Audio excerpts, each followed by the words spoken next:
The Life and Sad Ending of Carole Lombard. Carole Lombard, born Jane Alice Peters, was born October 6, 1908, at 704 Rock Hill Street. She was the third child and only daughter of Frederick Christian Peters and Elizabeth Jane Bessie Peters. Her two older brothers, to each of whom she was close, both growing up and in adulthood, were Frederick Charles, born 1902, and John Stewart, born 1906. Lombard's parents both descended from wealthy families and in her early years were lived in comfort. The marriage between her parents was strained, however, and in October 1914, her mother took the children and moved to Los Angeles.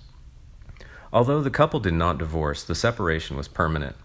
Her father's continued financial support allowed the family to live without worry, if not with the same affluence they enjoyed in Indiana, and they settled into an apartment near Venice Boulevard in Los Angeles.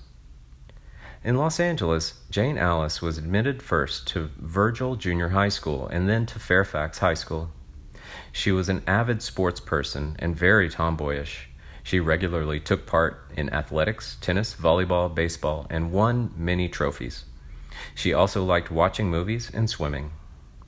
When she was 12 years old, a film director, Alan Dwan, spotted her playing baseball on the street with some neighborhood children. He immediately knew she was the one he was looking for. Encouraged by her mother, little Jane took up the role, playing the sister of Monty Blue in A Perfect Crime in 1921.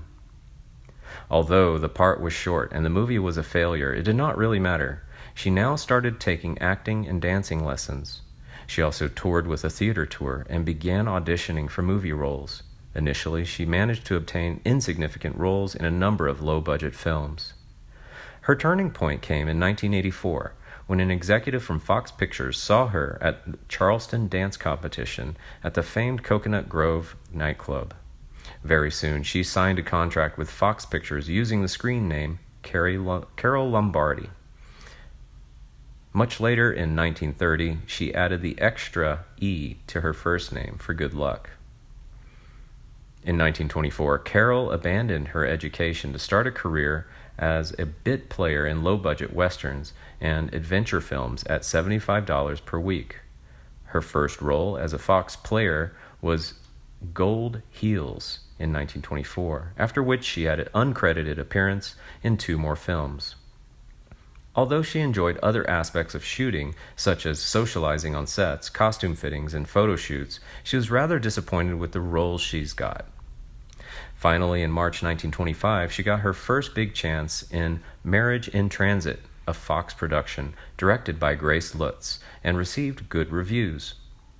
Afterward, she appeared in 2 more films, Hearts and Spurs and Duran of the Bad Lands, both of which were released in 1925.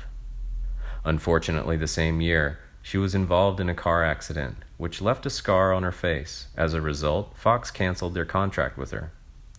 Realizing that scar had the potential to ruin her career as an actress, she had plastic surgery done on her face. It made the scar less noticeable. Whatever was still visible, she learned to hide with makeup. However, after the incident, she remained unemployed for a year. In 1927, Carole was offered a contract by Max Sennett, the Canadian-born director-actor known for his slapstick comedies. Subsequently, from September 1927 to March 1929, she appeared in 15 short films directed by Sennett. Meanwhile, Path Exchange, Sennett's distributor, on recognizing her talent, began to cast her in more serious roles. Her supporting roles in films like Showfolks and Ned McCobb's Daughter, released in 1928, were highly appreciated by reviewers. Also in 1928, Carole returned briefly to the Fox to enact the role of Blonde Rosie in Me, Gangster. In this film, she experienced her first success, which in turn eased the pressure on her to succeed. Meanwhile, a quiet revolution had taken place in the field of cinema.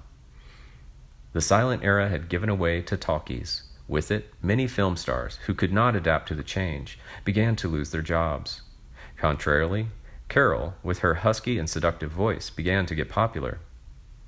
High Voltage, released in 1929, was her first feature-length talkie film.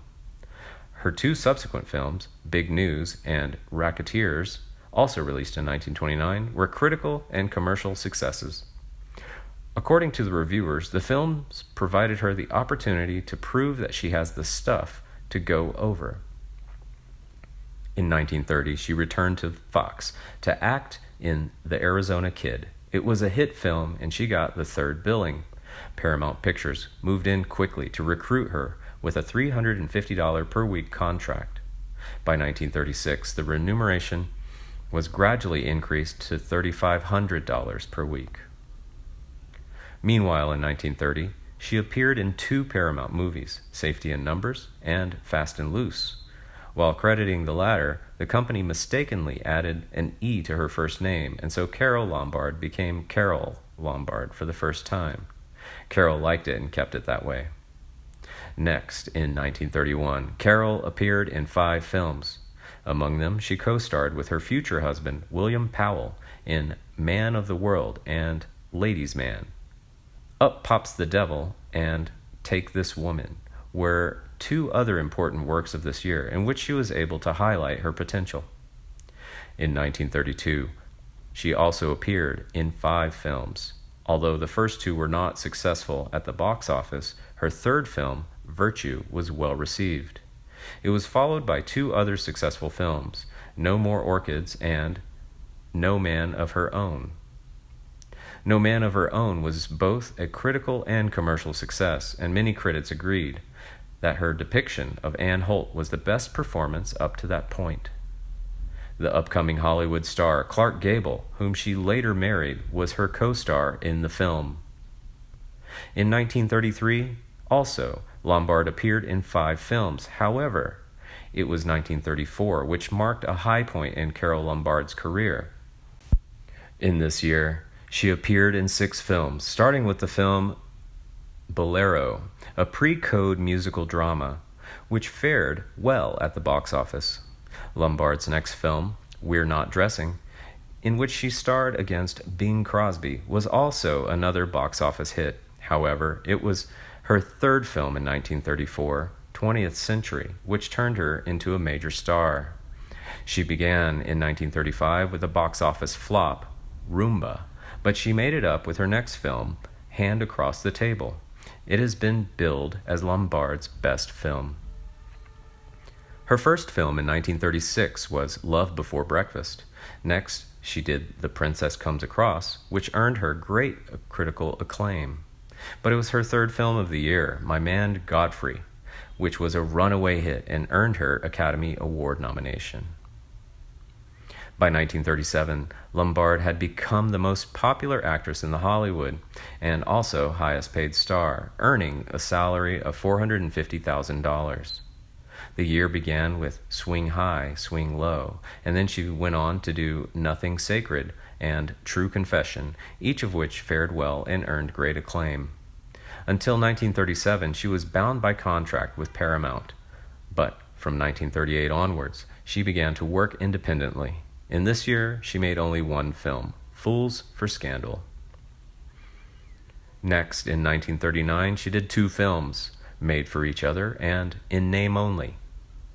She especially liked the story of In Name Only and personally negotiated for that role, receiving remuneration of $150,000 for it. Accepting the fact that she was best suited for comedies, she returned to this genre after 3 years. The last movie she was Mr. and Mrs. Smith in 1941 and To Be or Not to Be in 1942. Back in June 6, 1931, 22-year-old Carole Lombard married William Powell, then 38. Other than this age difference, they were poles apart in their temperament. Consequently, their marriage broke down and they divorced in August of 1933. Very soon after the divorce, she developed a relationship with Clark Gable. As Gable's wife refused to give divorce, they could not marry. The divorce was ultimately finalized in March 7, 1939, and they got married on March 29, 1939. None of her marriages produced any children. In 1942, Carole went to Indiana to sell war bonds. Her mother, Bessie Peters, and her press assistant, Otto Winker, accompanied her on this trip. There, she sold bonds worth $2 million. While coming back on January 16, 1942, the plane crashed into Double Up Peak of Potosi Mountain near Las Vegas. All the passengers, including Carole Lombard, died on the spot. She was 33 years old. Lombard's funeral was January 21st at Forest Lawn Memorial Park Cemetery in Glendale, California.